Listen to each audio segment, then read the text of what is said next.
লাল লাল special chicken কষা recipe.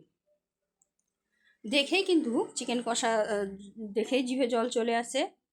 তো দেখতেই পাচ্ছেন চিকেন কষার কালারটা কত সুন্দর হয়েছে। এটা কিন্তু যে কোনো চিকেন কষা নয়, এটা স্বাস্থ্যকর চিকেন কষা।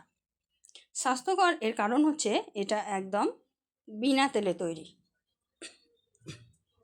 যারা ডায়েট করে বা ওজন কমাতে চায় তাদের জন্য স্পেশালি এই চিকেন রেসিপিটা তৈরি করা হয়েছে। এই রেসিপিটা খেয়েই কিন্তু ওজনটা কমানো যাবে, কারণ এখানে কোনো রকমের বাজে মশলা ব্যবহার করা হয়নি। এক্সট্রা কোনো মশলা না ব্যবহার করে আর তেল ব্যবহার না করেই চিকেনটা রান্না করেছি। আসসালামু আলাইকুম, কেমন আছেন সবাই? আশা করি সবাই ভালো আছেন, সুস্থ আছেন। আলহামদুলিল্লাহ আমরাও খুব ভালো আছি, সুস্থ আছি। সোনালী রান্নাঘর অ্যান্ড ব্লগ চ্যানেলে আপনাদের প্রত্যেককে স্বাগত জানাই। তো আজকের আমি যে রেসিপিটা তৈরি করব সেটা কিন্তু অনেকটা ইন্টারেস্টিং হতে চলেছে, তাই অবশ্যই এই ভিডিওটা প্রথম থেকে শেষ পর্যন্ত দেখার অনুরোধ রইল। তো আজকের এই হেলদি রেসিপি তৈরি করার জন্য আমি প্রথমেই নিয়েছি চিকেন। এখানে 1200 চিকেন আছে আর একটা বড় সাইজের পেঁপে আছে। পেঁপে দিয়ে চিকেন রেসিপি তৈরি করব, তাও আবার তেল ছাড়া। তো কিভাবে তৈরি করব সবটাই এই রেসিপিতে থাকছে, তাই প্রথম থেকে শেষ পর্যন্ত দেখবেন। আর ভিডিওটি যদি ভালো লেগে থাকে তাহলে অবশ্যই একটা লাইক করে দেবেন। আপনাদের একটা লাইক আমাদের মোটিভেশন বাড়িয়ে দেয়, নিত্য নতুন রেসিপি তৈরি করার আগ্রহ বাড়ে। বেশি বেশি শেয়ার করে দেবেন, কারণ এই রেসিপিটা কিন্তু একদম সুস্বাস্থ্যকর। যারা তেলের ভয়ে কিন্তু চিকেন খায় না বা ওয়েট লস করতে চায় তাদের জন্য কিন্তু স্পেশালি এই রেসিপি, তাই অনেকেরই কাজে আসতে পারে। তাই সবার কাছে পৌঁছে দেওয়ার দায়িত্ব থাকলো আপনাদের উপর। তো রেসিপিটা তৈরি করার জন্য প্রথমেই নিয়েছি লোহার কড়াইয়ের মধ্যে পেঁয়াজ কেটে নিয়েছিলাম। আর যে কাঁচা লঙ্কা দিয়ে তৈরি করব, কারণ শুকনো লঙ্কা খাওয়াও কিন্তু শরীরের পক্ষে অনেক ক্ষতিকর, তাই কাঁচা লঙ্কা দিয়েই তৈরি করব। যেহেতু এটা স্বাস্থ্যকর রেসিপি তৈরি করছি তাই কাঁচা লঙ্কা ব্যবহার করেছি। দিয়ে এখানে দিয়ে দিলাম লবণ। লবণটাও কিন্তু ভাজা লবণ, আপনারা নর্মাল লবণটাই ব্যবহার করবেন। লবণ দেওয়ার পর ভালোভাবে নাড়াচাড়া করলেই দেখতে পাবে পেঁয়াজ থেকে কিন্তু অনেকটা জল ছাড়বে। তো আমি ঢাকা দিয়ে পেঁয়াজটাকে ভেজে নেব। দেখুন একটু নাড়াচাড়া করার পরেই কিন্তু কত সুন্দরভাবে জল ছাড়তে শুরু করেছে।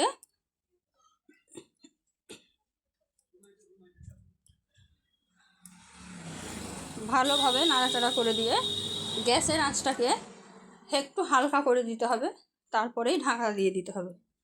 এইভাবে ভাজলে পেঁয়াজটা অনেক নরম হয়ে যায় আর পেঁয়াজ থেকে জল বার হয়ে মানে পেঁয়াজটা নরম হয়ে যায়। আমরা তেল ব্যবহার করি পেঁয়াজটাকে ভাজার জন্য, নরম করার জন্য, কিন্তু এটা যে পেঁয়াজ থেকে যে জলটা বার হবে তাতেই কিন্তু হয়ে যাবে।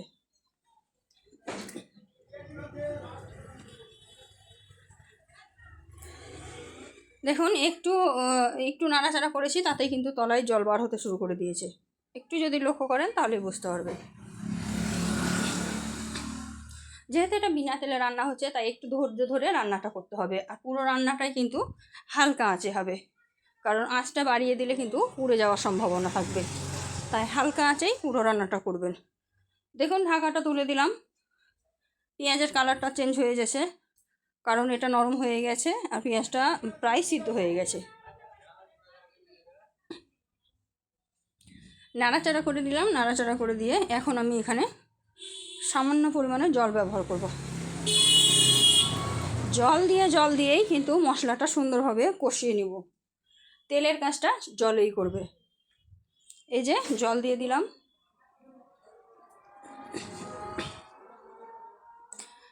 জল দিয়ে ভালোভাবে আবার নাড়াচাড়া করে দিলাম, যাতে আশেপাশে যে লবণগুলো দেখতে পাচ্ছেন লেগে লেগে আছে ওগুলো ছাড়িয়ে দিলাম।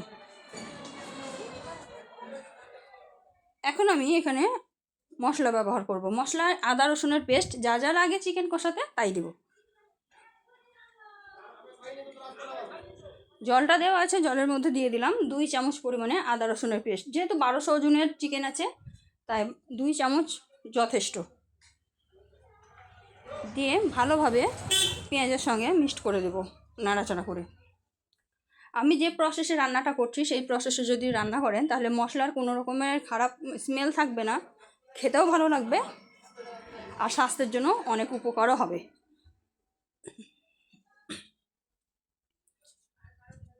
মেন কথা হচ্ছে ওয়েট লস জার্নিতে অনেক অনেক অনেক কাজে লাগবে এই রেসিপি। তো দেখুন আমি কিছুক্ষণের জন্য ঢাকা দিয়ে রেখেছিলাম। মশলার বাজে স্মেলটা কিন্তু এই ঢাকা দিয়ে এইভাবে যদি কষান তাহলে কিন্তু চলে যাবে। তো ভালোভাবে আবারও নাড়াচাড়া করে দিলাম। এখন শুকনো উপকরণগুলো মিক্সড করব। তার জন্য প্রথমে দিয়ে দিলাম হলুদ গুঁড়ো, 1 চামচ হলুদ গুঁড়ো দিয়ে দিলাম। আর কাঁচা লঙ্কা যেহেতু দিয়েছি তাই শুকনো লঙ্কা এখানে একদমই ব্যবহার করব না। আপনারা যদি চান তাহলে কালারের জন্য একটু করতেই পারেন, কিন্তু আমি করব না। শুকনো লঙ্কা না ব্যবহার করেও কিন্তু সুন্দর কালার আসবে, কারণ লাস্ট ফিনিশিং আপনারা দেখেছেন যে কত সুন্দর কালার এসেছে। তো মশলাটা মানে হলুদটা ভালোভাবে মশলার সাথে মিক্সড করে নিলাম।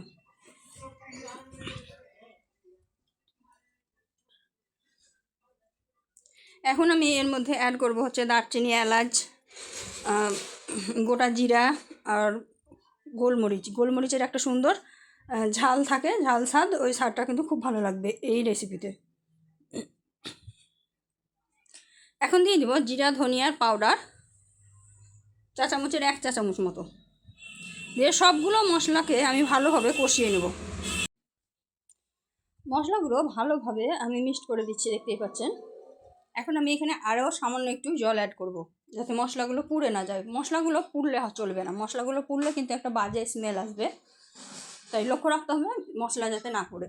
আবার খুব বেশি জলও ব্যবহার করবেন না, যাতে মশলাটা সুন্দরভাবে রান্না করা যায় এরকম জল ব্যবহার করবেন। তো অল্প পরিমাণে জল দিয়ে আমি আবারও ভালোভাবে কষিয়ে নিচ্ছি। দেখুন কত সুন্দর মশলাটা একদম মাখো মাখো হয়ে গেল।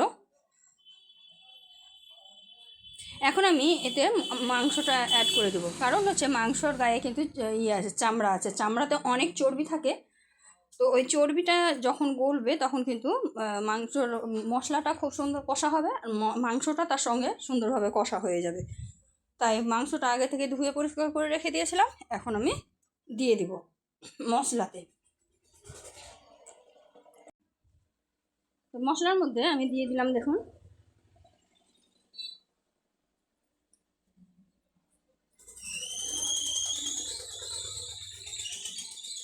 এখন আমি নাড়াচাড়া করে ভালোভাবে মাংসের সঙ্গে মশলাগুলোকে মিক্সড করে দেব।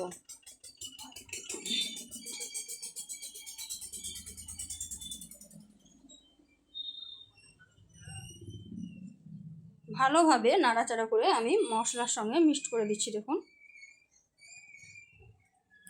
কত সুন্দর একটা কালার আসতে শুরু করে দিয়েছে নাড়াচাড়া করতে করতেই। তা আলতো হাতে ভালোভাবে মশলাটাকে আমি মিক্সড করে দিলাম। মিক্সড করে এটাকে হালকা আঁচে ঢাকা দিয়ে রেখে দেবো 5 মিনিট মতো।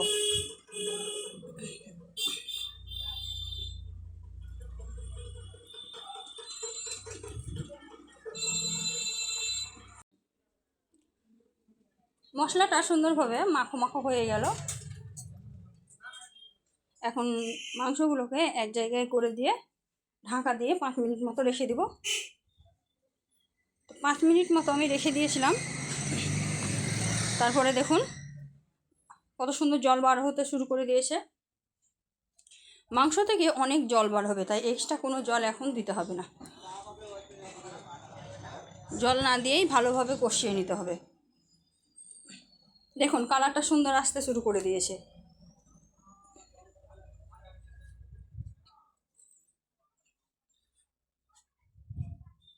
মাংসটা অবশ্যই হালকা আঁচে রান্না করতে হবে, তবেই কিন্তু আপনাদের মাংসটা পারফেক্ট হবে, স্বাদে ও গন্ধে সুন্দর হবে। দেখুন আবার নাড়াচাড়া করে আবারও কিছুক্ষণের জন্য আমি ঢাকা দিয়ে রান্না করব। এইভাবে ঢাকা দিয়ে দিয়ে রান্না করব, মাঝে মাঝে ঢাকনাটা তুলে একবার করে নাড়াচাড়া করে দেব। আর এইভাবেই কন্টিনিউ নাড়াচাড়া করতে করতেই কিন্তু মাংসটা সুন্দরভাবে কষানো হয়ে যাবে। তো দেখুন কতটা জল বেরিয়েছে, আর মাংসর কালারটাও কিন্তু অনেকটা পরিবর্তন হয়ে গেছে।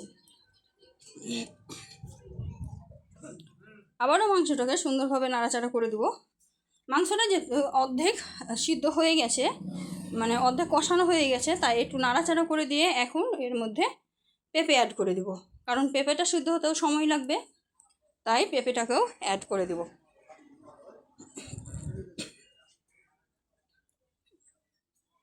এটা যেহেতু স্বাস্থ্যকর রেসিপি, তাই পেঁপেটাকে না ভেজেই ব্যবহার করতে হবে, কারণ আমি তেল ছাড়াই রান্না যেহেতু করছি, তাই যদি আপনারা মুখের স্বাদ বাড়ানোর জন্য খেতে চান তাহলে কিন্তু পেঁপেটাকে ভেজে জল মানে তেল দিয়ে মাংস রান্না করে এভাবেও খেতে পারেন, এটাও কিন্তু খুব ভালো লাগে খেতে। কিন্তু এটা যেহেতু স্বাস্থ্যকর রেসিপি তৈরি করছি তাই এখানে ভাজাভাজির কোনো সিন নেই, তেলের কোনো কথাই আসবে না, বিনা তেলেই পুরো রান্নাটা হবে। পেঁপেটা দিয়ে দিলাম, দিয়ে ভালোভাবে নাড়াচাড়া করে দিয়ে আবারও নাড়াচাড়া করে দিচ্ছি দেখুন। তো পেঁপেটা দিয়ে নাড়াচাড়া করে মিক্সড করে দিলাম। এখন আমি এটাকে ঢাকা দিয়ে রেখে দেবো, হালকা আছে ঢাকা দিয়ে কিছুক্ষণের জন্য রেখে দেব। এইভাবে পেঁপের সঙ্গে চিকেনটাকে কষিয়ে নেব।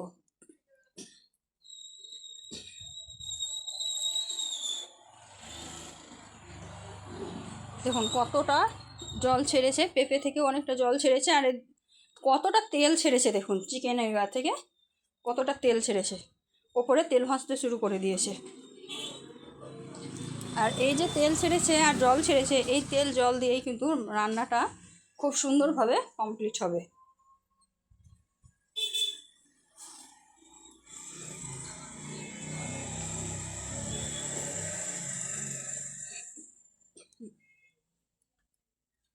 মাঝে মধ্যে শুধু একটু নাড়াচাড়া করে দিতে হবে, কারণ এখানে আর কোনো কিছু অ্যাড করার নাই। মাঝে মধ্যে একটু নাড়াচাড়া করে দিতে হবে, তাহলেই হবে, নাহলে কিন্তু তলায় লেগে যেতে পারে, পুড়ে যেতে পারে।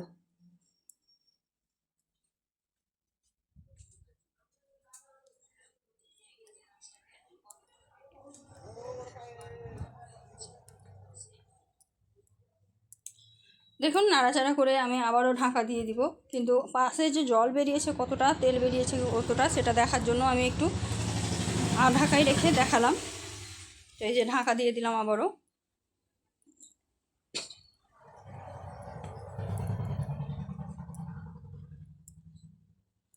তো দেখুন ঢাকা দিয়ে অফ ক্যামেরায় নাড়াচাড়া করে আমি কিন্তু রান্নাটা কমপ্লিট করে নিয়েছি।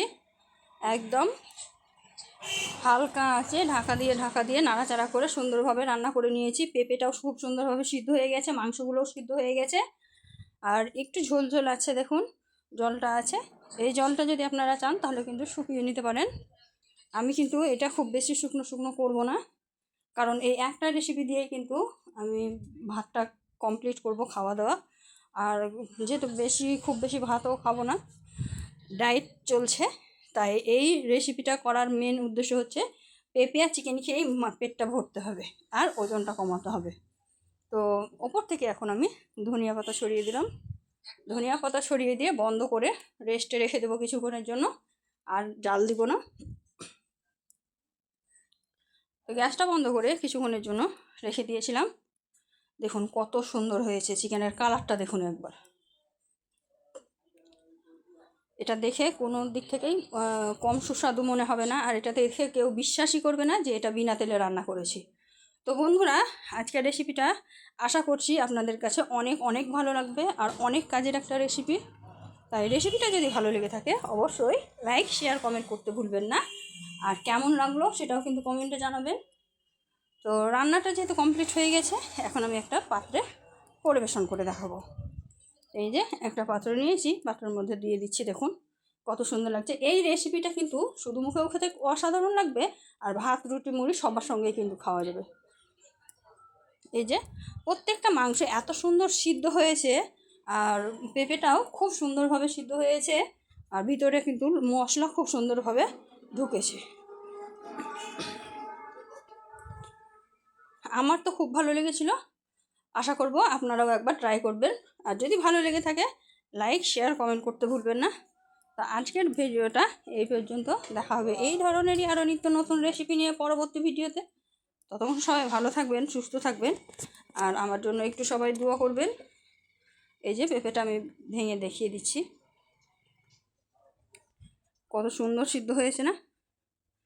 তো চলুন বন্ধুরা, বিদায় নিচ্ছি। সবাই ভালো থাকবেন, সুস্থ থাকবেন, আর সবাই বেশি বেশি একটু দোয়া করবেন।